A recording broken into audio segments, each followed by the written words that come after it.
Settlement ആക്കിയ കാര്യത്തിന്റെ മുകളിലാണ്. പൈസ മേടിച്ചു എന്ന് പറയുന്നത് ഹക്കീമും കൊടുത്തു എന്ന് പറയുന്നത് ആന്റണി പെപ്പയും, ഇടനില നിന്നു എന്ന് പറയുന്നത് ഹനാൻഷിയാണ്. നിങ്ങളോട് ഞാൻ സത്യം പറയാം, അത് സത്യം. ഞാനൊന്ന് പറയട്ടെ. സിറ്റുവേഷൻ എന്നോട് ഹനാൻഷ പറഞ്ഞ എങ്ങനെ അറിയും? ആ ടാളന്റെ സെറ്റിൽ ഈ ലേഡി, വിക്റ്റിമായ ലേഡി പെപ്പയുടെ ഒപ്പം വന്നു പോയത് കണ്ടവരുണ്ട്. ആ ലേഡി അവിടെ സെറ്റിൽ വന്നു പോയിട്ടുണ്ട്. ഹനാനും ആ വിഷയം അറിയാം. ഹനാൻഷനോട് ഞാൻ സംസാരിച്ചപ്പോൾ ഹനാൻ തന്നെ എന്നോട് പറഞ്ഞ സായും, കാരണം ഒരു സിനിമ വിറ്റ് പോകണമെന്നുണ്ടെങ്കിൽ OTT അതിന്റെ സെയിൽസ് അടക്കം നടക്കണം. ഇത് ബ്ലോക്ക് ആവരുത് ഇവന്റെ പെണ്ണ് കേസ് കാരണം പെപ്പേന്റെ.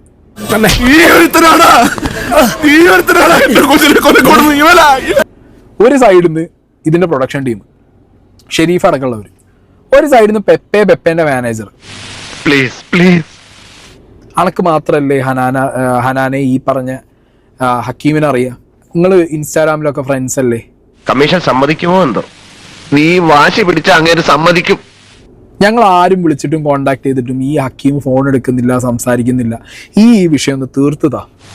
നീ എന്നെ ചതിക്കുകയായിരുന്നു. അല്ലാതെ ഇതെന്റെ കുലത്തൊഴിലൊന്നുമല്ല. അല്പം മനസാക്ഷി ഉണ്ടായിപ്പോയി. മറ്റുള്ളവർ വേദനിക്കുന്ന കാണാൻ പറ്റാത്തൊരു മനസ്സ്.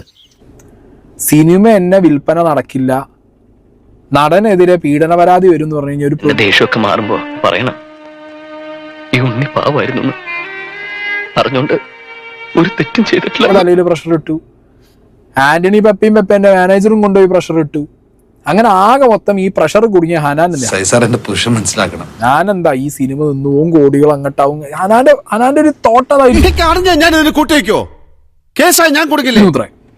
ഹനാൻ പറഞ്ഞു ഞാൻ വിളിച്ച് സംസാരിക്കാന്ന് പറഞ്ഞു. ഞാൻ തോറ്റു, എല്ലാ അർത്ഥത്തിലും ഞാൻ തോറ്റു.